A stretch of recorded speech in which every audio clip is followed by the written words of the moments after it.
Herkese merhabalar. Neşeli Tarif Adresi YouTube kanalıma hepiniz hoş geldiniz. Evet, spor yeleğimi anlatmaya devam ediyorum. Şu an ikinci bölümdeyiz.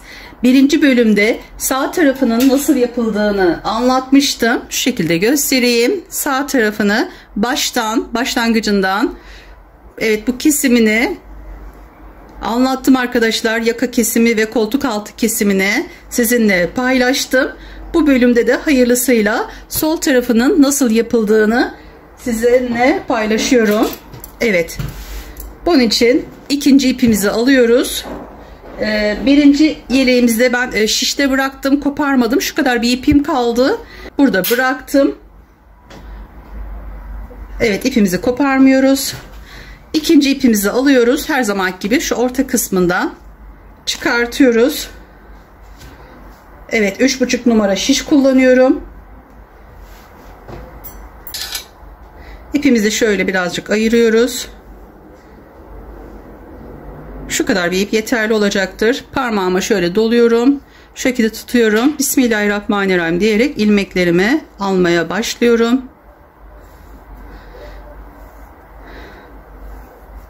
Evet, bu şekilde 83 tane ilmek alıp geliyorum.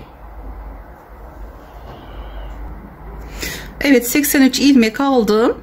Şu kalan ipimi şuradan bir kere şöyle aradan geçirip buraya sıkıştırıyorum. Evet, bir kere sıkıştırmamız yeterli. Evet, şimdi artık örneğimizi kurmaya başlayalım. Yeleğimizin sağ tarafını anlatırken öncelikle şu kısmına başlamıştık. Diğer tarafından da arkadaşlar iki ters iki düz olan yerden başlayacağız.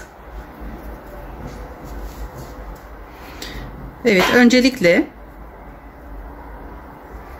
şu ilk ilmeğimizi ilk başta bir örelim. Sonra örmüyoruz, bunu çıkartıyoruz. Bununla birlikte burada 3 tane ilk önce tersimizi yapıyoruz. Sonda 3 tane tersimiz düşmüştü. 3 tersimizi yaptık. 2 düz yapıyoruz. 2 düz, 2 ters şeklinde devam ediyorum.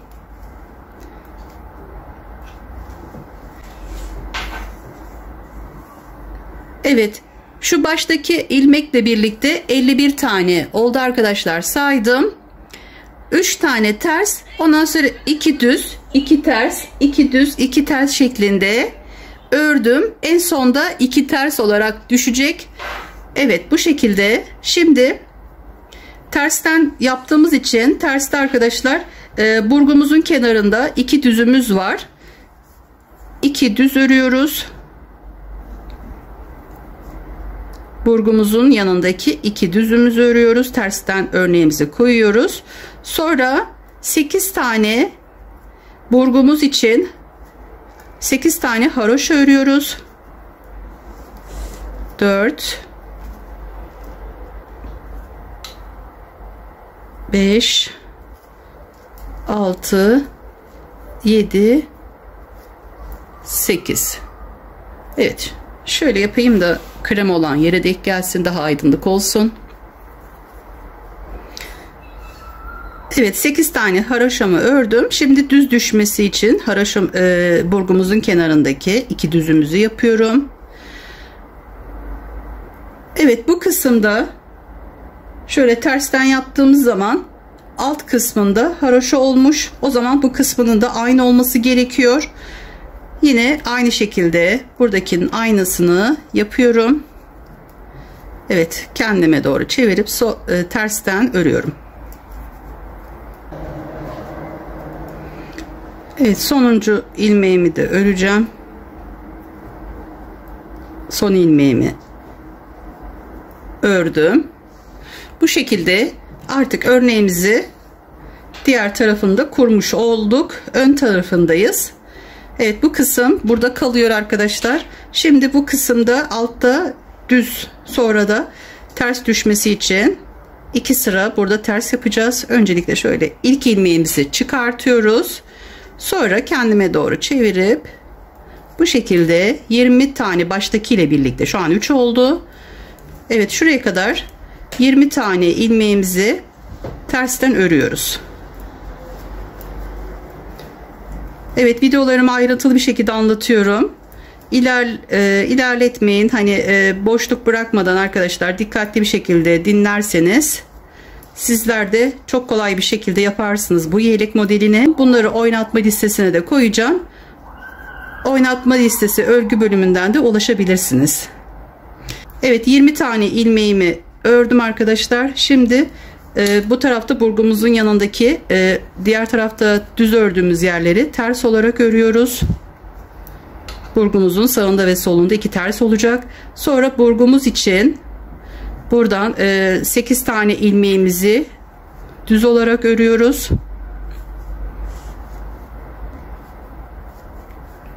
Evet, 6-7 sıra bu şekilde gideceğiz. Ondan sonra örneğimizi arttırma ve eksiltme olarak yapacağız. Evet, burgumuzun yanındaki 2 tersi ördüm. Şimdi burada 2 düzümüz var. 2 düz, 2 ters şeklinde sona kadar örüyoruz arkadaşlar.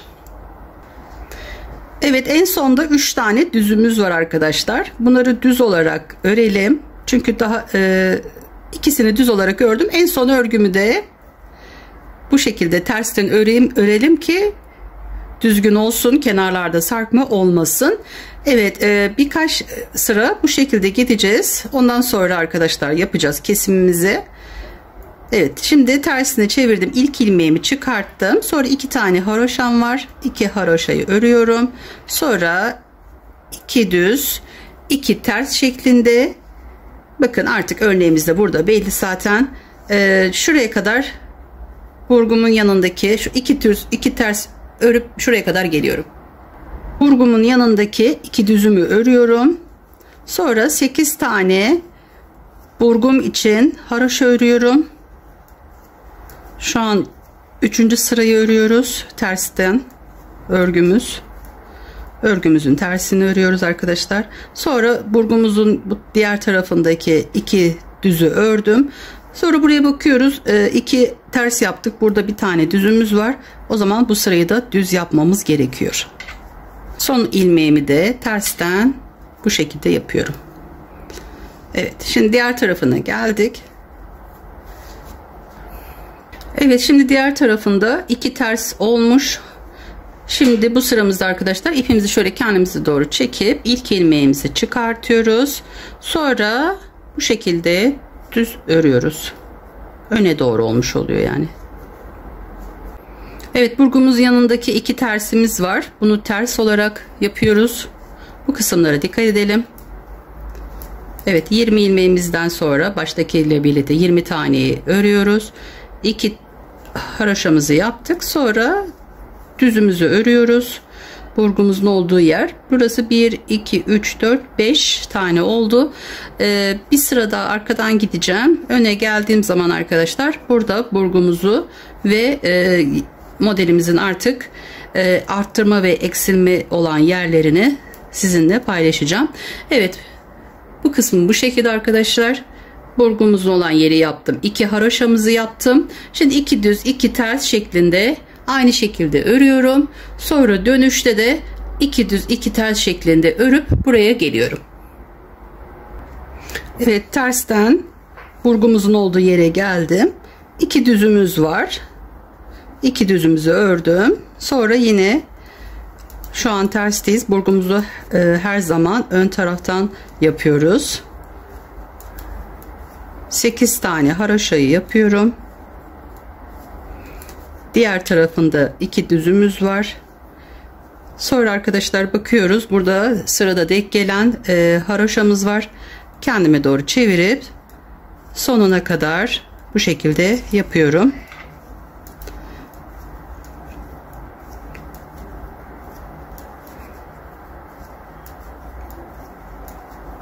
Evet, sonuna kadar yapıp gelelim. Bakın arkadaşlar, tersten 2 tane bu şekilde oldu. O zaman burada 2 düz düşüyor. Şimdi buradan da ters olarak örmemiz gerekiyor. İlk ilmeğimizi çıkartıyoruz. Sonra baştakiyle birlikte 20 tane oluyor. Yani 19 tanesini haroşa olarak örüyorum. Burada da 2 tersimiz var burgumuzun yanındaki. Onu da yapıyoruz. Şuradan sayıyorum arkadaşlar. Şu 1, 2, 3, 4, 5, 6, 7.'si de üzerinde. Burada burgumuzu bu sırada yapıyoruz arkadaşlar. 8 tanesini çıkartıyoruz. 4 tanesi şişimize takıyoruz. Bu 4 tanesi de bu taraftan diğer şişimize takıyorum. Şu şekilde şöyle çevirttirip buradaki ilmeklerimi, şişimdeki ilmekleri tekrar buraya geri takıyorum. Sonra bunları tek tek örüyorum.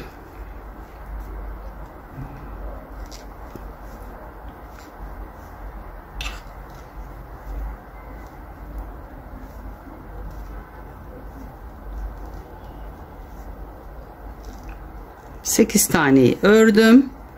Yanındaki 2 haroşamı da örüyorum. Evet.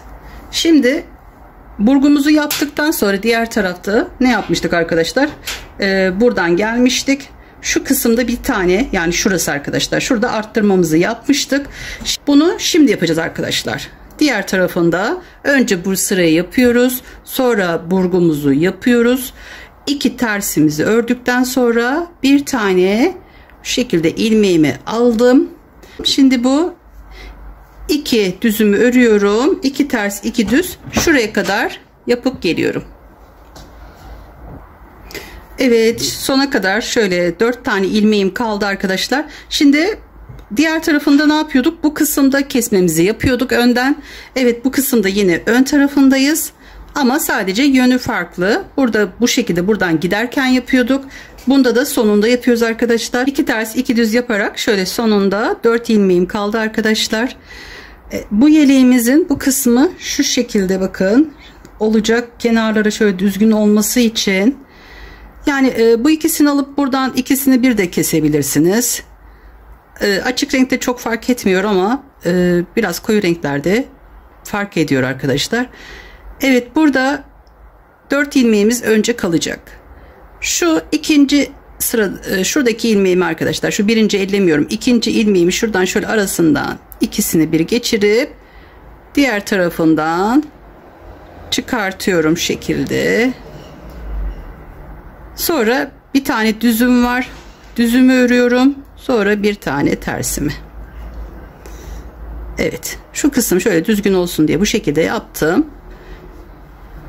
Tersine geçtik. İlk ilmeğimizi çıkartıyoruz. Burada ne denk gelirse arkadaşlar onu örüyoruz. Burada ters, burada da ters denk geldi, ördüm. Sonra şu düzüm var, yönünü çevirdim düzgünce. Evet, bu şekilde 2 ters 2 düz olarak şuraya kadar yapıp geliyorum. Şimdi ördüm. Şu ilmek aldığım yere geldim. Burada bu kısma bakıyoruz arkadaşlar. Burada 2 tane tersimiz varsa bunun düz olması gerekiyor. Düz örmemiz gerekiyor. Düz örüyorum. Yanındaki 2 düzümüz var. Burgumuzun yanındaki. Onları da yaptım. Sonra 8 tane burgumuz için olan yerdeyiz. Orada haroşalarımı da yapıyorum.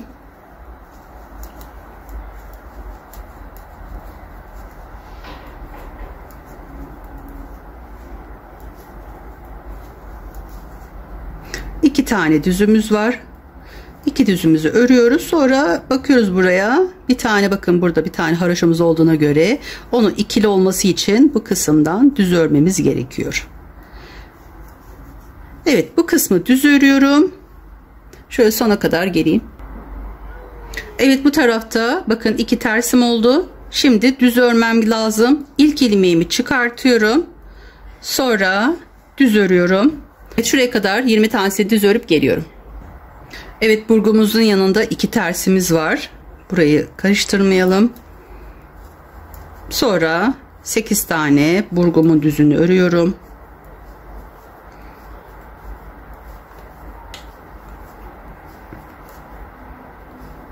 Yanında 2 tersim var. Burgumun yanındaki 2 tersimi de örüyorum.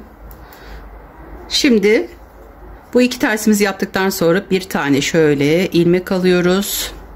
Arttırıyoruz. Sonra yanındakine bakıyoruz arkadaşlar. tersten örüyoruz. Sonra burada 2 düzümüz var. Evet, bakalım kontrollerimizi yapalım. Evet, şimdi 2 ters 2 düz örerek şuraya kadar yapıp geliyorum. Evet, 2 düz 2 ters örerek şöyle sona geldim.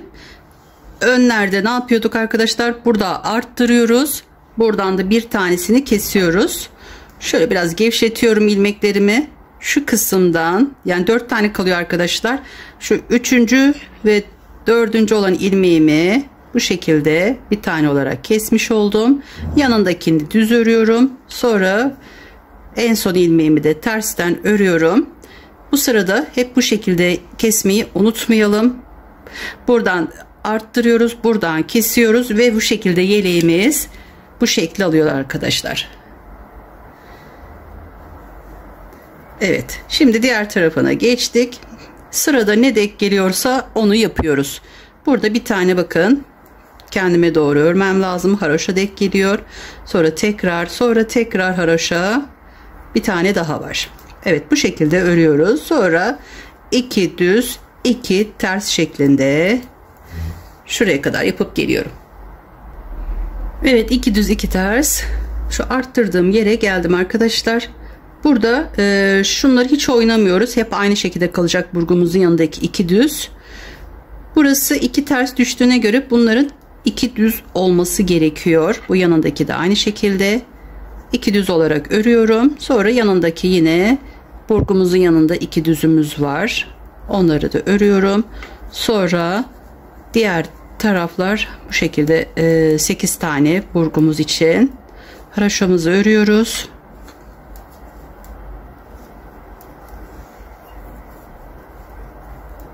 Sonra burgumuzun yanındaki 2 düzümüzü örüyoruz. Bakıyoruz burada ne denk gelirse. Şu an sıradaki burayı ters olarak örmemiz gerekiyor. Buralara da dikkat edelim. Evet, bu kısmı bu şekilde öreyim arkadaşlar. Sonra arkadan da ters olarak örüp şuraya geleyim. Evet, diğer tarafından da bu şekilde ördüm. Sonra burgumuzun yanındaki 2 ters ördüm. Sonra 8 tane ilmeğimizi düzden örüyorum. 2 tane düzümüzün yanındaki burgumuz için olan yanındaki tersi ördüm. Burada arttırmamız gerekiyor. 2 tersimizi yaptıktan sonra bir tane şöyle ilmeğimi aldım. Sonra sırada 2 tane bakın tersim var. Ters örmem gerekiyor. Bu kısma göre hareket ediyoruz arkadaşlar. Burada ne denk geliyorsa onu yapıyoruz. 2 düz 2 ters şeklinde bakıyoruz. Ona göre bu kısmı yapıyoruz. Evet, şöyle sona kadar gelip buradan yine bir tane de keseceğiz. Evet arkadaşlar, benimle birlikte baştan bu ördüğüm yere kadar gelebilirsiniz. Kolaylıkla yapabilirsiniz. Çünkü sırayla ayrıntılı bir şekilde anlattım. Şimdi burada 4 tane kaldı. Bunun ne yapıyorduk? Şöyle birazcık bir ilmeklerimi şöyle bir gevşetiyorum. 3. ilmeğimin arasından şöyle geçirip ikisini bir buradan örüyorum. Sonra 2 ilmeğim kalıyor. Bunu düz örüyorum. En sonunda tersten örüyorum arkadaşlar. Bu kısım hep bu şekilde olacak. Böyle devam edecek. Burada da ne denk gelirse onu yapıyoruz. Evet, şu burgu yerine kadar gelene kadar size anlatmak istiyorum. Evet, buradan da baştakini çıkartıyoruz. Sonra sıradaki bir haroşamız var. Yanında tekrar 3 tane haroşamızı ördük. Sonra 2 düz 2 ters şuraya kadar yapıp geleyim. 2 düz 2 ters şu arttırdığım yere geldim arkadaşlar. Bakıyoruz burada 2 tane burgumuzun yanındaki 2 düzümüzden sonraki ne varsa o şekilde örüyoruz. Burada düz denk gelmiş, burada da düz denk gelmiş arkadaşlar. Düzümüzü ördük. Sonra 2 ters 2 düz, bunu o zaman tersten örmemiz gerekiyor.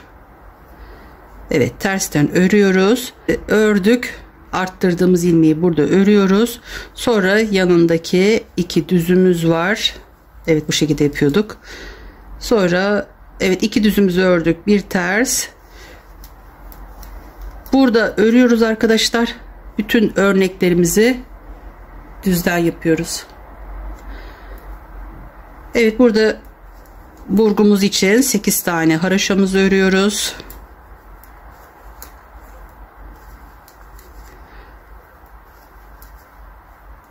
İki düzümüzü örüyoruz. Sonra sırada düz örmemiz gerekiyor. 20 tanesini düz örüyoruz. Evet, diğer tarafına geçtim. Buradan ilk ilmeğimizi çıkartıp düz örüp şu kısımda 2 tane ters öreceğiz arkadaşlar. Onu dikkat edelim. Düz örüp şurada 2 ters yapıp geliyorum. Evet, 2 tersimizi de ördüm. Burgumuz için burada 8 tane düz örüyoruz. Evet, şu kısımları anlatmak için arkadaşlar buraları örüyorum. Evet, 2 burgumuzun yanındaki tersi ördüm.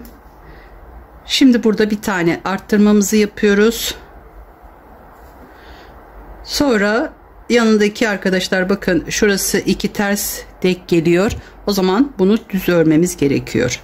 Düz örüyoruz, sonra 2 tersimiz var.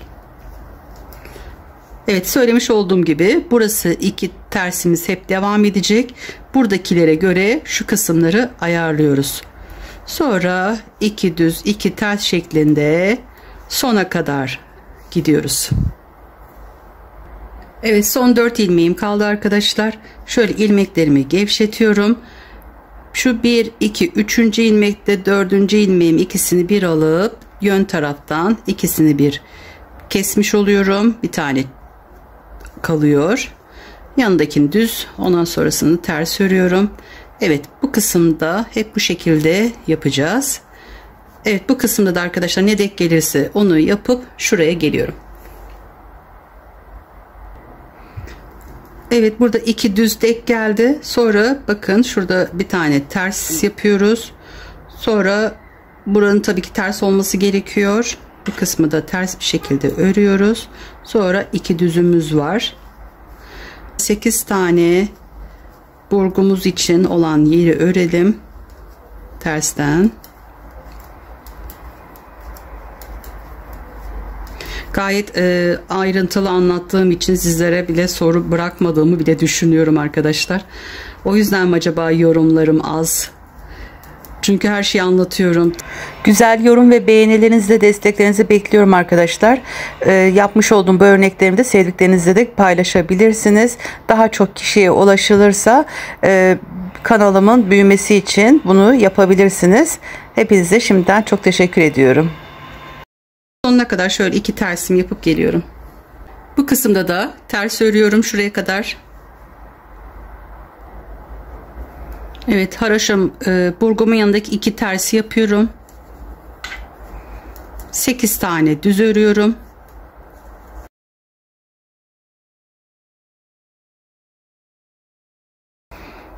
Burgumun yanındaki 2 tersi örüyorum arkadaşlar. Sonra bir tane arttırmamı yapıyorum burada. Evet, diğer tarafa, ön tarafa geldiğimiz zaman artık burgumuzu yapacağız. Burada bakıyoruz, bir tane arttırmamı yaptım. Şimdi 2 düz örmem lazım. 2 düz 2 tel şeklinde sona kadar 4 tane kalana kadar yapıp geliyorum.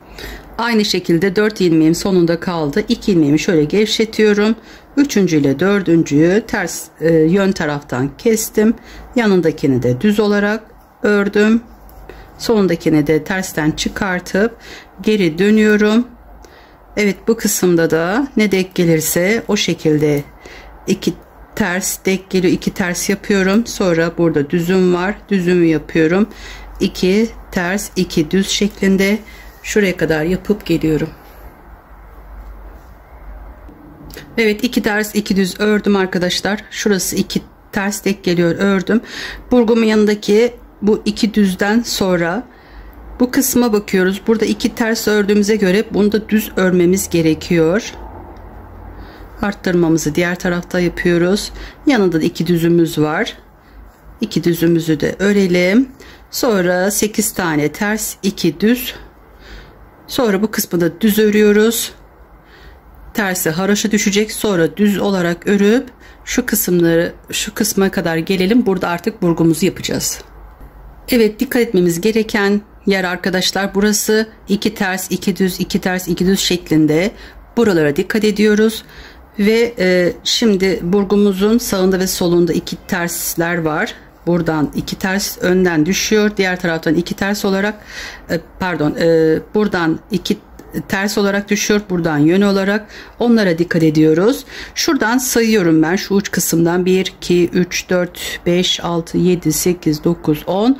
Şu kısımda 11'de olunca artık burgumuzu yapıyoruz. 8 tane ilmeği çıkartıp buradaki 4 tanesini bu taraftakini önce şişime geçirdim. Diğer şişimle de buradan bu kısımdaki 4 tane ilmeğimi şişime geçiriyorum. Şöyle çevirttirip 4 ilmeğimi şişime takıyorum.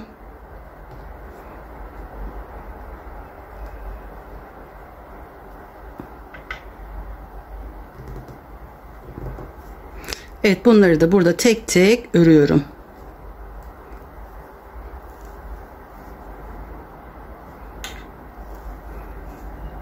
Sekiz tane ilmeğimizi örüyoruz. Evet, bu kısma kadar ayrıntılı bir şekilde anlattım.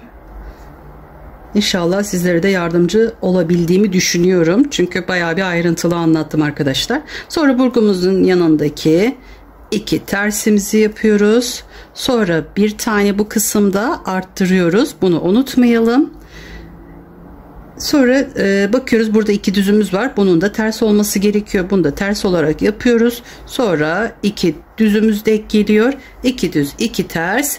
Burada da bir tane 4 tane kalana kadar örüp şu ikisini kesiyoruz.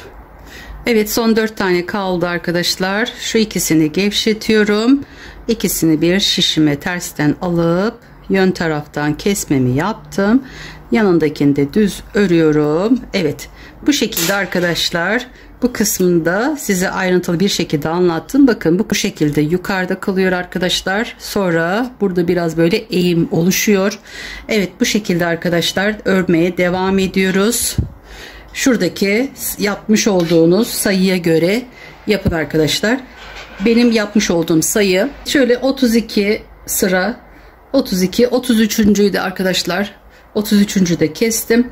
Evet, buraya kadar yapıp geliyoruz.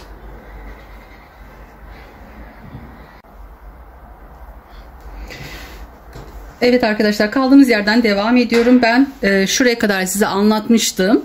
Buradan yukarı doğru şu kısımları, şu 2 ters olan kısımları sayıyoruz arkadaşlar. Arkadaşlar 31, 32, 33'üncü de bakın haroşayı komple sonuna kadar gittim. Evet, bu kısımlarda kesmemi yaptım. Şu kısımlarda da bir tane her seferinde arttırdım. Bakın, arttırdıkça şu kısımlarda bu şekilde bu tarafa doğru gidiyor. Şimdi koltuk altı kesimini yapacağız. Bu kısım diğer tarafla yön olarak farklı, kafanız karışmasın diye, size kolaylık olsun diye şöyle anlatayım. Bunu komple sona kadar gidiyoruz. Tabi tersten gidiyoruz. Bu kısmında 2 tane buradaki gibi koltuk altımızda 2 haroşamız olacak. Böyle ters olacak arkadaşlar. Buradaki yaptığımız sayı kadar kesmemizi yapacağız.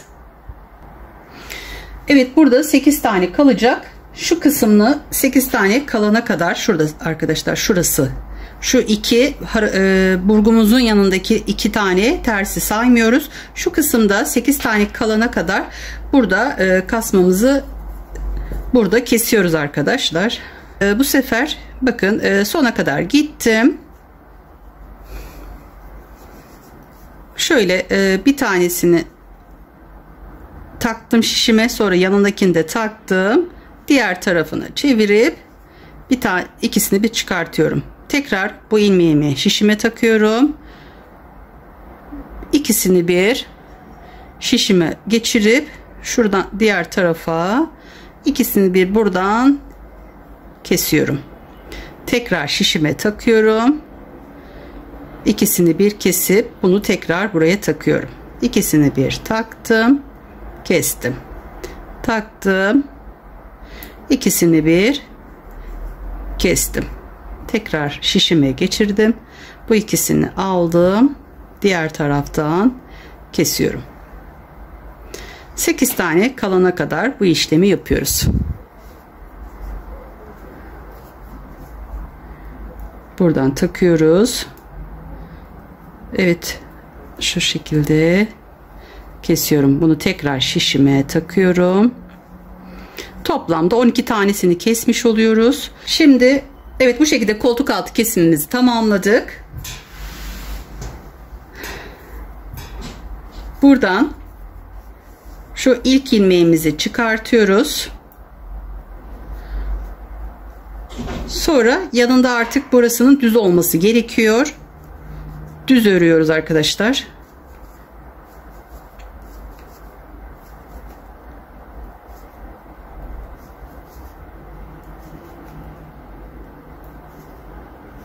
İki tane tersimizi örüyoruz. Evet, bu şekilde arkadaşlar, bakın 12 tane ilmeğimizi burada kestim. Geri baştakiyle birlikte 8 tane ilmek bıraktık. Burgumuzun yanındaki 2 tane tersimizi de ördükten sonra burada burgumuza devam ediyoruz. Daha 8 tane ilmeğimizi düz olarak örüyoruz. Artık bu kısımlarda arttırıyorduk. Şimdi artık arttırmayacağız. Ama burada şuna dikkat edelim. Şimdi burada 2 tane düzümüz var. Bu kısımda da arkadaşlar 2 ters tek geliyor. Burasıyla birlikte devam edebilmek için, yani 2 düz 2 ters şeklinde devam edebilmek için ayarlamamızı yapacağız. O yüzden ben bu kısımda da bir tane ilmeğimi alıyorum. Sonra şu yanındaki 2 tane tersimi örüyorum. Yani şu kısımdakinin düzgün olması için, 2 düz 2 ters şeklinde olması için burada daha kesmedim. İlmek aldım arkadaşlar. Yani bu kısımda arttırmamı yaptım ama sonrakilerde arttırmayı yapmayacağım arkadaşlar. Bir tane bir ilmek alacağım, olmazsa diğer tarafına ilmek alayım. Maksatım şöyle. Bunu neden yapıyorum? Şurada 2 düz 2 ters şeklinde şu kısım olması için. Ama ben bunu 33'de kestim. Şöyle 32'de kesmiş olsaydım şu kısımda arkadaşlar, aşağıda tam dek geliyor. Onu da ayarlayabilirsiniz. Evet, bu şekilde 2 düz 2 ters olarak yapıp sona kadar tamamlıyorum. Evet, 4 tane kaldı sonunda. Şu 2 tanesini şöyle gevşetiyorum, ilmeklerimi ters bir şekilde kesmemi yaptım. Şimdi şu 2 düz 2 ters yaparak şuraya geliyorum. Evet, buraya geldim arkadaşlar. Bakın, burası 2 ters, burası 2 düz. Diğer tarafta bir tane ilmek aldım. Çünkü bu kısımlar 4 tanesi diğer tarafta ters tek geldiği için. Şu bir taneyi şimdi ters olarak öreceğim. 2 düz bunları da örüyorum. Bu kısımdan burgumun olduğu yerde 8 tane haroşamı örüyorum. Sonra yanındaki 2 düzümü örüyorum. Burada 8 tane ilmeğimiz var. Buradan ters tek geliyor. Ters örmemiz gerekiyor. Aynı aşağılarda yaptığımız gibi 2 ters 2 düz tek gelecek şekilde koltuk altını ayarlıyoruz. Sonuncuyu örüyorum. Sonra geriye dönüyorum. Evet, koltuk altımız bu şekilde arkadaşlar. Bu bir taneyi baştan çıkartıyorum. Şimdi burada 2 tane bakın haroşa oldu. Bu kısımda 2 düz. O zaman bu kısmı haroşa yapacağız. Ters düşmesi için. Baştakiyle birlikte 8 tane ilmeğimizi aynı şekilde örüyorum. Yanındaki, burgumuzun yanındaki 2 tane haroşamı da ördüm. Şuradan sayıyorum. 2, 4, 5, 6, 7, 8, 9. Bir daha bu kısma geldiğim zaman artık burgumu yapacağım. 8 tane düz olarak örüyorum. Yanında 2 tane tersim var. Onu da örüyorum arkadaşlar. Sonra buraya bakıyorum. Şimdi bakın burada daha iyi net anlaşılıyor. Burası 2 ters. Şu kısım 2 düz, 2 ters. Burada 2 tersim var. O zaman bu kısımda 2 düz yapmam gerekiyor. Bu kısımda da bir tane ilmeğimi alıyorum. Artık bundan sonra almayacağım. Evet, burası, şu kısma bakıyorduk. Burası 2 ters olduğuna göre yani şu arkadaşlar, burası 2 düz, burası 2 ters. Bu kısmında düz olması gerekiyor. 2 ters 2 düz şeklinde, çünkü bu tarafa doğru gidiyor. Evet, yanında 2 tane tersimiz var. Onu da örüyoruz. Artık bu kısımlarda hiçbir şekilde arttırma yapmadan bu şekilde örgümüzü devam edeceğiz. Burada arttırmadığımız zaman, burada da kestiğimiz zaman aynı şu şekilde, bakın şu kısım, burası azalıyor arkadaşlar. Bu şekilde azalana kadar yapıyoruz. Buradan 1 2 3 4 5 6 7 8 9 10 11 12 13 14 15 2 sıra şeklinde tamamladım. İpimi de şu kadar bırakıp ipimi de kopardım. Şu kısmı omuzla birleştirmeye geldiğimiz zaman tekrar bir bakacağım. Şişimden çıkartmıyorum, kesme yapmıyorum. Çünkü omuz eklemesinde şişimizin burada olması gerekiyor ve biraz da ipimizi bırakıyoruz. Bu şekilde ön taraflarında iki tarafını da tamamladım. Evet arkadaşlar, güzel yorum ve beğenilerinizi bekliyorum. 3. bölümde görüşmek üzere. Kendinize ve sevdiklerinize iyi bakın. Allah'a emanet olun. Hoşça kalın.